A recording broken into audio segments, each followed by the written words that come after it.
네, 어느덧 우리가 1년을 12달로 나누게 되는데, 지금의 이 기간들이 12월입니다. 하나의 마지막 달을 우리가 보내고 있습니다. 어느 순간 1월부터 우리가 새해를 시작한 것 같은데, 어느 순간 이제 한 해의 마지막이 되는 이 시점에서 여러분 한 해를 어떻게 잘 보내셨습니까? 1년 365일이 결코 짧지 않은 시간 같은데 그 시간이 아마 굉장히 빠르게 또 지나가고 그런 한 해를 보내지 않았나 생각해 보게 됩니다. 우리가 보내는 이 달력, 12달의 이 달력, 1년에 365일을 12달로 나누는 이 달력은 그 달력을 나누는 핵심을 살펴보면 태양의 변화를 따르는 것을 보게 됩니다. 그 해의 변화를 우리가 미리 예측해서 다가오는 계절들을 미리 파악하는 것, 예측하고 준비하는 것을 위해서 이 달력들을 나누었다라는 것입니다. 이것이 여러분 지금도 중요하지만 과거의 농경 사회에서는 훨씬 더 중요했습니다. 달력의 그 해의 변화를 잘 관측해야 하지만 날씨를 예측할 수 있고, 그것이 바로 이 농사에 직결되는, 농사의 수확물에 직결되는, 생존과 직결되는 부분이었기 때문에 굉장히 이 날씨의 변화, 태양의 변화를 잘 관측하는 것이, 준비하는 것이 중요했다라는 것이에요.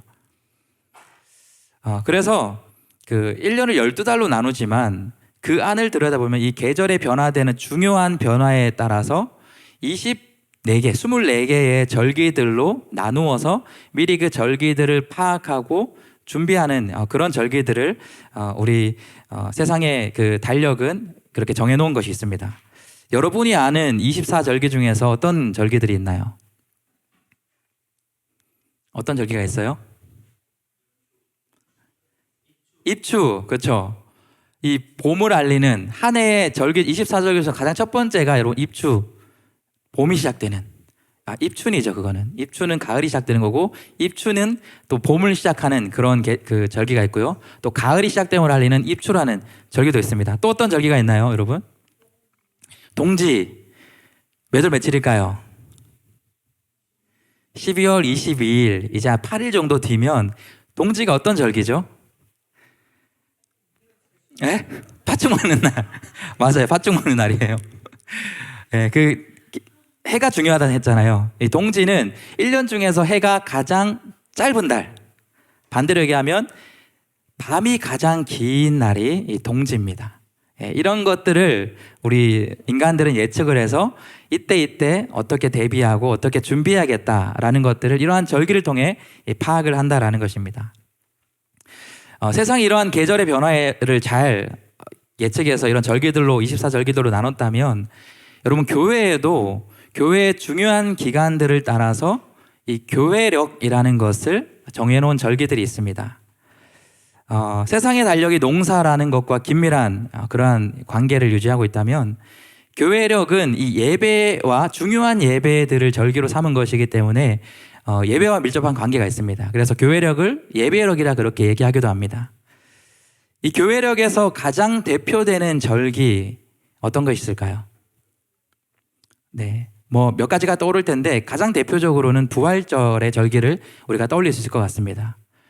우리 교회에서 이 부활절만큼 중요한 절기가 또 있을까라고 생각될 정도로 우리 위해서 이 땅에 오신 그 주님이 우리 위해 십자가를 지시고 그것으로 끝난 것이 아니라 다시 부활하신 이 사건, 이 순간을 우리 교회는 부활절기로 그렇게 중요하게 다루고 그 중요한 예배로 부활절기를 지킵니다. 예수님이 죽으시고 부활하신 이 부활절의 절기가 너무나도 중요하기 때문에 여러분 부활절 절기 앞에는 또 하나의 절기가 있습니다. 여러분 그 절기를 뭐라고 하는지 아시나요? 사순절이라는 절기를 보내요. 이 사순절은 부활절을 앞둔 40일 기간, 주일을 뺀 40일 기간을 사순절 기간으로 정해서, 이 사순절은 무엇을 하는 절기냐, 무엇을 교회에서 기념하느냐, 바로 이 부활절을 이 사순절 기간 동안 온전히 묵상하고 그 십자가와 부활을 더 깊이 묵상하며 또 그렇게 감사로 예배를 드리기 위해서 준비하는 기간이 이 사순절 기간, 그 후에 부활절 절기가 또 있습니다. 이 부활절이 너무나 중요하다라는 거예요. 그런데 이 부활절만큼 양대산맥이라 할 수 있는 이 기독교의 교회에 중요한 절기가 있습니다. 어떤 절기일까요? 성탄절. 다음 주가 되는 다다음 주죠. 성탄절 자체는 저희는 다음 주에 성탄 주일을 우리가 드리게 될 텐데 이 부활절만큼이나 중요한 것이 성탄절 바로 그날이 되는 것 같습니다. 성탄절이 어떤 날이죠? 예수님 탄생하신 날, 가장 직관적으로 예수님 탄생하는 날입니다. 그것을 조금 더 의미를 담아서 그 의미를 생각하면서 풀어서 정리하면 어떻게 정리할 수 있을까요? 성탄절은 어떤 날이죠?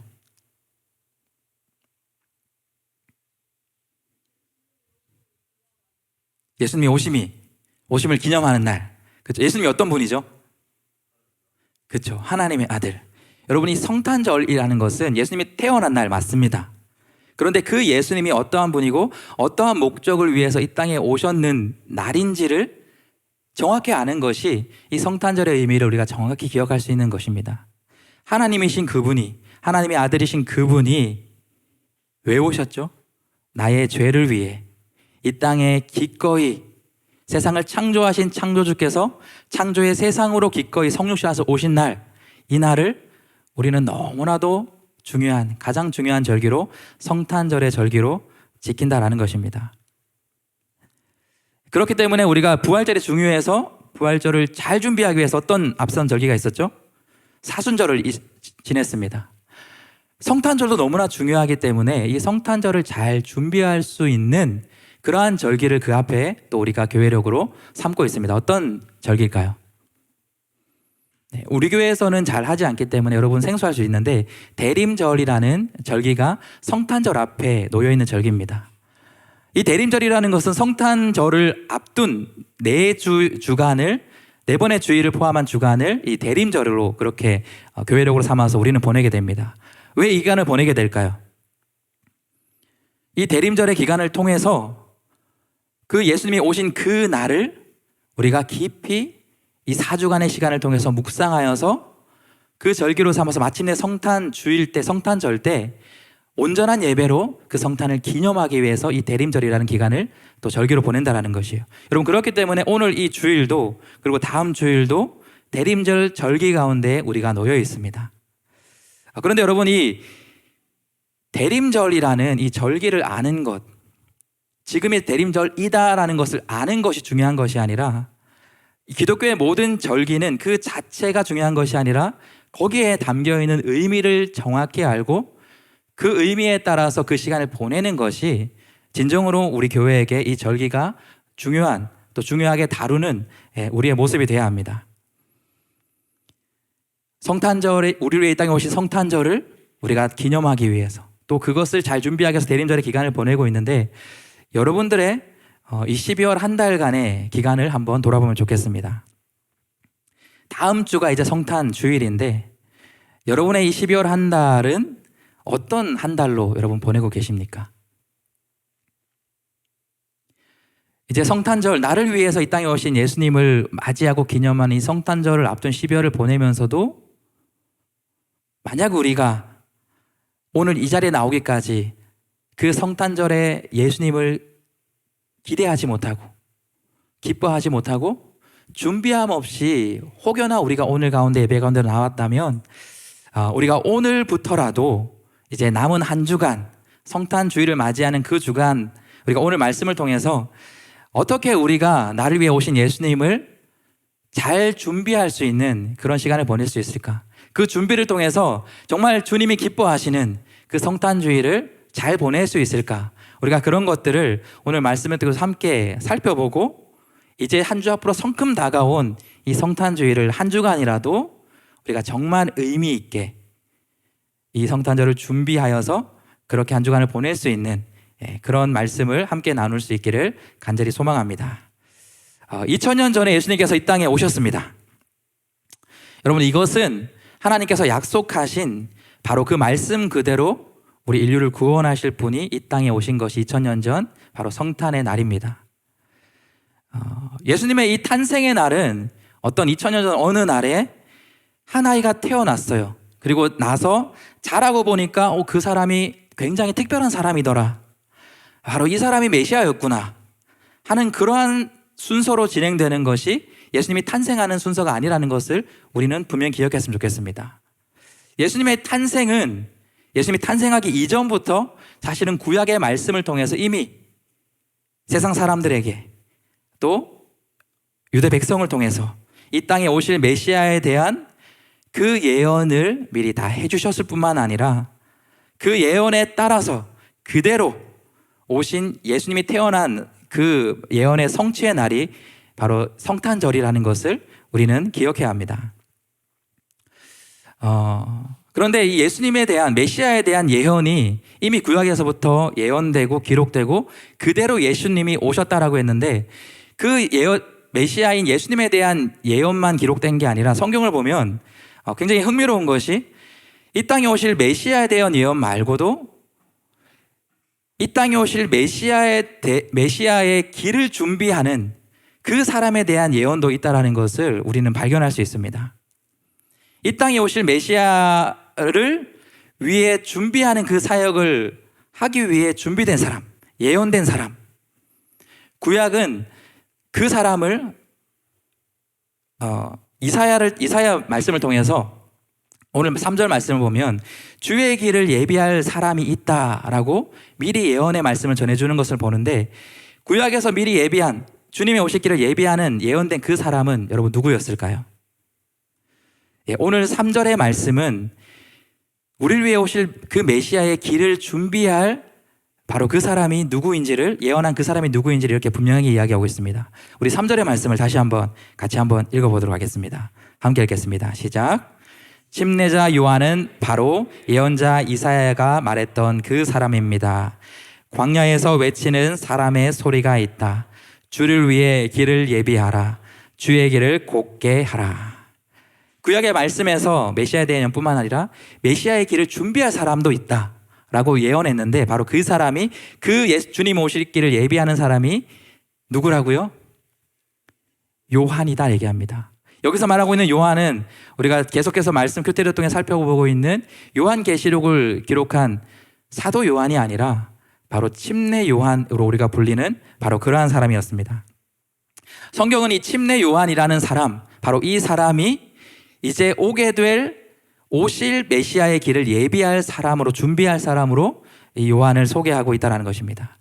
요한이라는 사람은 마찬가지로 그 말씀처럼 그 말씀이 예언한 그대로 요한은 이 땅에 오게 되고 그에게 맡겨진 그 사역을 평생토록 감당했던 사람이 요한이라 성경은 기록합니다. 너무나도 중요한 사역을 그는 감당했습니다. 그렇기 때문에 이 평생의 이 요한의 사역, 예수님의 오실 길을 준비한 이 사역, 이것을 가지고 예수님께서 직접 이 요한을 평가하기로 여자가 낳은 자 중에 침례 요한보다 큰 자가 없다라고 얘기할 정도로 요한은 너무나도 귀한 사역을 주님 오시기 전에 준비했던 그런 사람이 바로 요한이다라는 것이에요. 이토록 중요한 사역을 감당했던 이 요한이 주님 오실 길을 준비하기 위해서 여러 가지 중요한 사역들을 했습니다. 그런데 그곳 가운데서도 요한이 주님이 오실 길을 준비하기 위해서 가장 중요하게 다루었고 이스라엘 백성들에게 오실 주님을 준비하기 위해서 가장 강조했던 것이 무엇인가에 대해서 오늘 본문은 우리에게 알려주고 있습니다. 바로 요한이 오실 주님을 준비하기 위해서 가장 강조했던, 선포했던 그 메시지가 다른 것이 아니라 오늘 1절과 2절 말씀을 보면 그 무렵에 침례자 요한이 나타나 유대 광야에서 전파하며 말했습니다. 회개하라, 하늘나라가 가까이 왔다. 요한은 이제 메시아로서 사역을 하실 그 예수님이 오시기 직전에 지금 말씀을 선포하고 있는 겁니다. 예수님께서 아기 예수로 탄생하신 그 이후에 우리가 잘 아는 공생의 사역, 공적인 메시아의 사역을 시작하는 그 시작점을 침례를 받는 그 순간부터 우리 공생의 사역의 시작으로 봅니다. 그렇게 봤을 때 예수님이 침례 받으러 오는 공생의 사역을 오기 직전에 이 침례 요한이 그 오실 예수님을 준비하며 이스라엘 백성들에게 가장 강하게 선포하고 있는 것이 바로 회개의 메시지였습니다. 이제 메시아가 우리에게 진짜 오실 것입니다. 여러분, 그동안의 삶을 회개하십시오. 돌이키십시오. 오실 주님을 준비하며 맞이하십시오. 그렇게 선포하고 있는 것이 요한의 메시지였다는 것입니다. 요한이 가장 중요하게 오실 예수님을 오실 메시아를 위해 준비해야 될 삶을 회개로 선포하고 있는 것입니다. 여러분, 그런데 이 회개라는 것을 우리가 어떻게 정의할 수 있을까요? 여러분, 회개가 무엇입니까? 회개가 뭐죠?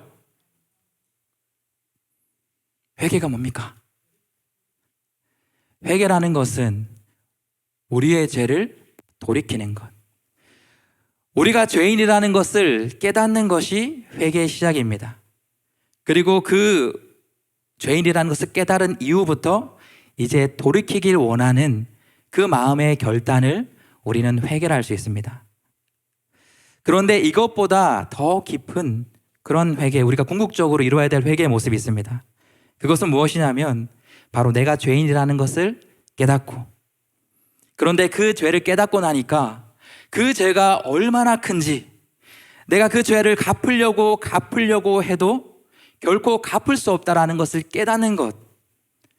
그래서 그 구제불능한, 구제할 수 없는 나라는 이 죄인된 존재에게는 이 죄인에게는 반드시 나를 구원하실 분, 메시아가 필요하구나라는 것을 깨닫는 때까지 가는 것이 궁극적인 우리가 이루어야 될 회개라는 것을 여러분이 기억했으면 좋겠습니다. 지금 요한이 외치고 있는 회개의 메시지도 이와 마찬가지였습니다. 단순히 너희가 죄가 있다, 그 죄를 돌이켜라 라는 것이 아니라 너희 죄가 얼마나 큰지, 지금까지 너희가 드렸던 수많은 제사들을 드렸지만 우리의 힘과 능력으로 우리의 죄의 근원의 문제를 해결할 수 없다. 그런데 이제 곧 우리를 구원할 구원자 메시아가 올 것이다.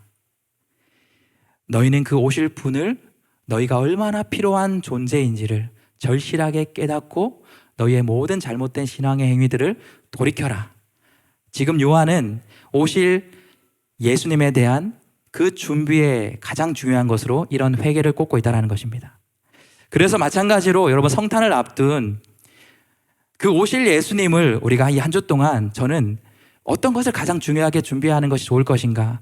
우리가 동방 박사들처럼 우리에게 있는 가장 소중한 것을 준비해서 주님께 드리는 그런 준비도 할 수 있지만, 바로 올해는 우리가 남은 한 주 동안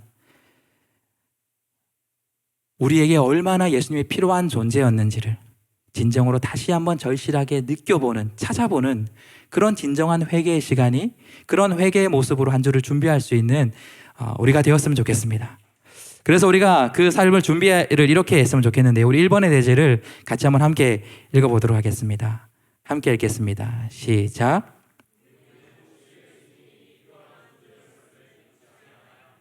네.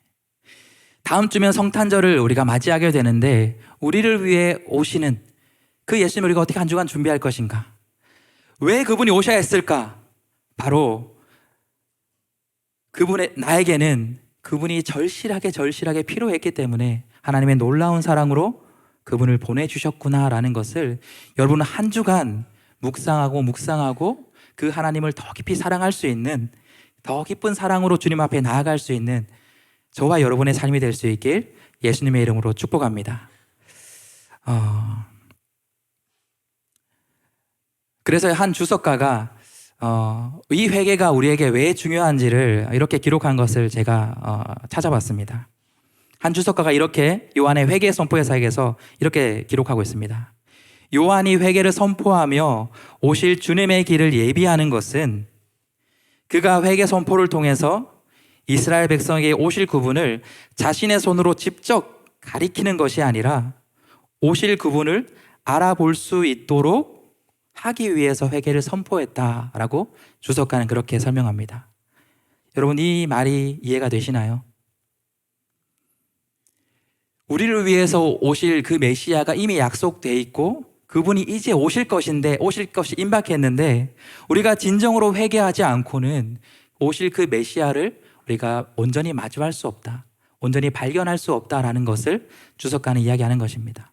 바로 요한은 이러한 회개의 선포를 통하여서 우리가 그토록 메시아가 필요한 존재라는 것을 절실히 깨달을 때에 바로 우리에게 오신 그 빛과 같은 주님을 또렷이 발견하고 그분 앞에 나아갈 수 있게 된다라는 것입니다. 그렇기 때문에 이 요한은 유대 백성들을 향하여서 이제 곧 오실 주님을 발견할 수 있게 하기 위해서, 그분이 우리의 메시아임을, 그토록 절절하게 기다렸던 메시아임을 볼 수 있도록 하기 위해서 회개를 선포하고 있는 것입니다. 많은 백성들에게 그렇게 선포했지만 그럼에도 불구하고 그 오실 주님을 온전히 준비하지 못하여서 그 예수님이 오셨을 때 그분을 메시아로 발견하지 못하는 많은 사람들이 있었습니다. 대표적으로 정말 아이러니하게도 그 오실 메시아를 기다리는 유대 백성들 중에서 가장 영적인 지도자라 할 수 있는 그 종교 지도자들은 그 오신 메시아를 발견하지 못합니다. 바로 그 이유가 그들에게는 이러한 회개의 순간이 없었기 때문이다. 성경은 기록합니다. 그들에게는 자신이 철저히 죄인됨을 돌아보는 그러한 회개가 없었고, 그렇기 때문에 오실 메시아에 대한 간절한 기다림, 그 회개를 그들은 가지지 못하였기 때문에 그토록 기다렸던 메시아 예수님이 오셨음에도 불구하고 그들은 그 예수님을 메시아로 발견하지 못한 것입니다. 그렇기 때문에 그들을 향하여서 요한은 강력하게 오늘 말씀을 통해서, 어쩌면 성경 안에서 가장 강력한 부정적인 표현을 사용해서 유대 종교 지도자를 향하여서 그들의 회개하지 않는 그들의 모습을 이렇게 강력하게 꾸짖는 것을 보게 됩니다. 오늘 말씀 7절에 그 말씀이 이렇게 기록되어 있습니다. 우리 7절의 말씀을 같이 한번 함께 읽어보도록 하겠습니다. 함께 읽겠습니다. 시작. 그러나 여러 바리새파 사람들과 사두개파 사람들이 침례를 베풀고 있는 곳으로 몰려오는 것을 보고 요한이 말했습니다. 독사의 자식들아, 누가 너희더러 다가올 진노를 피하라고 하더냐. 지금 당시의 유대 지도자들, 바리새파와 사두개파, 이 종교 지도자들이 침례를 받기 위해 요한에게 나옵니다. 그 침례를 통해서 일시적인 그 구원, 죄의 사함을 그들이 얻기를 원해서 그런 마음으로 나온 겁니다. 그들을 향하여서 요한이 가장 강력한 선포로 경고하는 것입니다. 독사의 자식들아, 그렇게 해서 너희가 하나님의 진노를 피할 수 있는 것이 아니라, 그렇게 해서 너희의 죄의 사함을 받을 수 있는 것이 아니라, 너희에게 진정한 회개가 있을 때, 여러분 그 진정한 회개가 뭐라고 했는 거죠? 내가 죄인이라는 것을 깨닫고, 내가 너무나 큰 그 죄가 내 스스로 해결할 수 없기에 하나님이신 분이 메시아가 올 수밖에 없다라는 그 메시아를 간절하게 찾는 그 진정한 회개가 있을 때에만 너희가 진정으로 구원받을 수 있음에도 왜 그런 회개를 하지 않느냐라는 것을 독사의 자식들로 강력하게 선포하고 있다는 것입니다. 저와 여러분에게 이러한 모습이 있지 않았는지 여러분 다시 돌아봤으면 좋겠습니다. 성탄을 한 주 앞둔 그 시간을 보내면서 정말 나에게 예수님이 절실하게 필요한 존재로 여러분 그렇게 묵상하고 성탄을 기다렸는지, 또한 그런 것이 아니라 그냥 또 한 번 다가오는 교회의 절기, 1년에 한 번 예수님의 생일을 기쁨으로 축하하는 그 정도의 절기로 생각하며 이 성탄을 맞이하고 있진 않았는지, 우리의 중심을, 우리가 얼마나 오실 그 예수님을 절실하게 필요한 존재인지를 다시 한번 깊이 묵상하며 한 주간 그 하나님을 찾고 그 예수님을 구하고 그 예수님 앞에 더 가까이 나아갈 수 있는 그런 한 주를 보내고, 다음 주에 성탄 오신 주님을 그렇게 기쁨으로 함께 예배드리며 찬양할 수 있는 저와 여러분의 한 주간의 삶이 될 수 있길 예수님의 이름으로 축복합니다. 이것이 첫 번째 예수님을 준비하는 사람의 삶의 모습에서 나타나야 되는 모습이었습니다. 바로 회개하는 삶. 나에게 예수님이 정말 필요한 그런 분이시다라는 것을 기대하고 기다리는 삶. 두 번째 예수님을 준비하는 삶의 모습이 우리에게 필요합니다. 우리 이번의 대지를 같이 한번 함께 읽어보도록 하겠습니다. 함께 읽겠습니다. 시작. 우리는 오실 예수님을 위해 합당한 준비하는 삶을 살아야 합니다. 이제 우리의 마음과 우리의 인식으로 그 예수님이, 우리에게 오실 예수님이 너무나도 우리에게 절실하게 필요한 분이셨다라는 그 진정한 회개의 인식이 바뀌었다면, 이제 우리 두 번째로 나아가야 될 회개의 진정한 모습은 회개에 합당한 열매를 맺는 그러한 모습으로 우리가 한 주간 나아가야 한다는 것입니다. 오늘 본문 3장 8절 독사의 자식들이라 외친 그 다음 말씀을 보면 요한은 그 말씀 다음에 이렇게 또 모든 이스라엘 백성들에게 선포하는 것을 보게 됩니다. 8절 말씀 보면 이렇게 선포합니다. 너희는 회개에 합당한 열매를 맺으라. 회개에 합당한 열매를 맺음으로써 이제 다가올 그 주님을 준비하는, 메시아를 준비하는 삶을 살아야 된다, 그렇게 얘기합니다. 여러분, 회개에 합당한 열매를 맺으라 하는 것은 그 다음 9절 말씀부터 이어지는 회개에 합당한 열매를 맺지 못하는 사람들의 반면교사의 모습을 통해서 우리가 한번 살펴볼 필요가 있습니다. 그 다음 말씀 9절 말씀 보면 이렇게 기록되어 있습니다. 우리 9절 말씀을 함께 읽어보도록 하겠습니다. 함께 읽겠습니다. 시작. 너희는 행여나 속으로 아브라함이 우리 조상이다 라고 생각하지 말라. 내가 너희에게 말한다. 하나님께서는 이 돌들로도 아브라함의 자손을 일으킬 수가 있다. 지금 말하고 있는 회개에 합당한 열매를 맺지 못하는 사람들, 당시에 많은 유대인들이 착각하고 있는 것이 있었습니다. 그 착각으로 인해서 이들은 회개에 합당한 열매를 맺고 있지 못했습니다. 그들이 하고 있는 착각은 뭐냐면 우리의 조상이 아브라함이라는 것입니다. 우리는 아브라함의 그 후손들이라는 거예요. 여러분, 이것이 무엇을 의미하면 우리는 선택받은 백성이다. 아브라함의 자손이기 때문에 우리는 이미 선택받았고 우리는 이미 하나님의 백성이라고 그들이 착각했다라는 것이에요. 여러분, 이러한 그들의 착각이 그들을 온전히 회개하지 못하게 했고, 온전히 오실 메시아를 간절하게 기다리지 못하게 했고, 온전히 회개에 합당한 열매를 맺지 못하는 그런 삶을 살게 했다라는 것입니다. 많은 시대 유대인들 가운데 특별히 종교 지도자들이 이러한 회개에 알맞은 합당한 열매를 맺지 못하는 사람들이었어요. 여러분, 그들이 외형적인 모습을 보면 그들은 회개에 합당한 수많은 열매를 맺는 사람처럼 볼 수 있었을 것입니다. 그들은 그들이 할 수 있는 가장 최선의 제사를 드렸고요, 그 제사를 가장 앞서서 인도했습니다.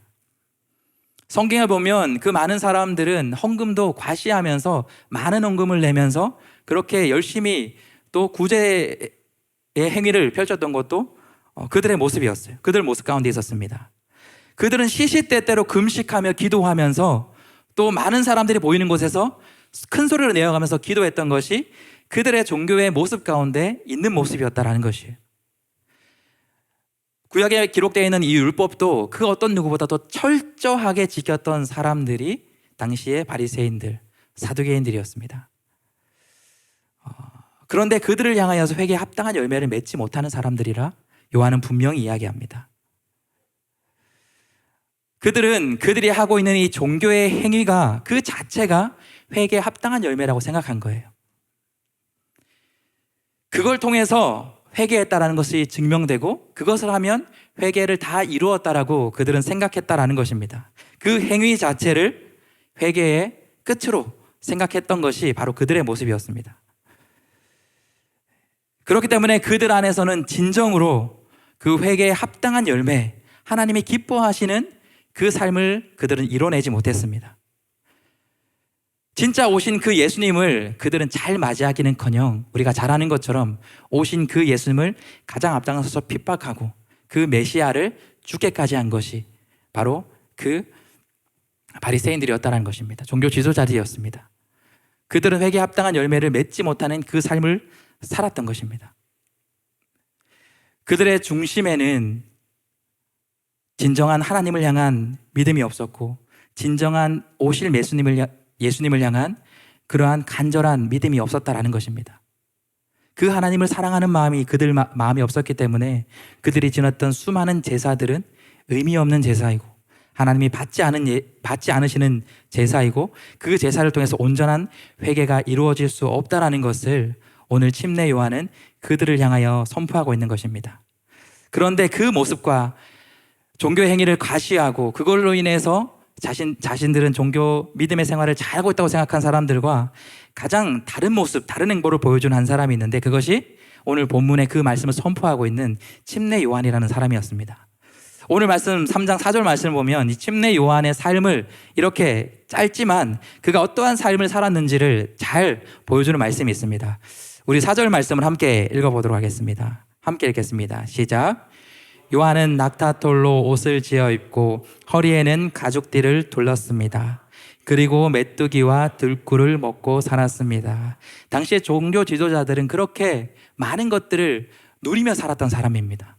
많은 인정을 받고 또 많은 부도 누리고 그런 삶을 살았던 사람과 너무나도 비교되는 것이 오늘 침례 요한의 모습이었어요.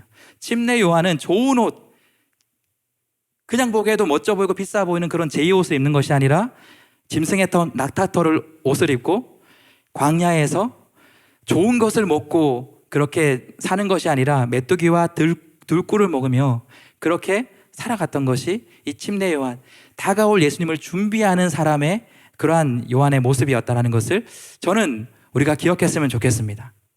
화려한 것이 아니라 그 화려한 나의 어떠한 예배의 모습을 통해서 우리가 오실 예수님을 잘 준비하는 것이 아니라 그 화려한 것들을 다 내려놓고 정말로 그 주님이 오실 것이라는 걸 알고 나의 삶을 오실 주님을 예비하기 위해서 다른 모든 내가 누릴 수 있는 것을 내려놓고 그 삶을 온전히 예수님을 준비하기 위해 살았던 이 침례 요한의 삶의 모습이 이 성탄절을 맞이하고 있는, 준비하고 있는 저와 여러분의 삶의 모습에 있기를 바랍니다. 여러분, 이것을 위해서는요, 우리가 드리는 예배를 우리가 다시 점검해야 됩니다.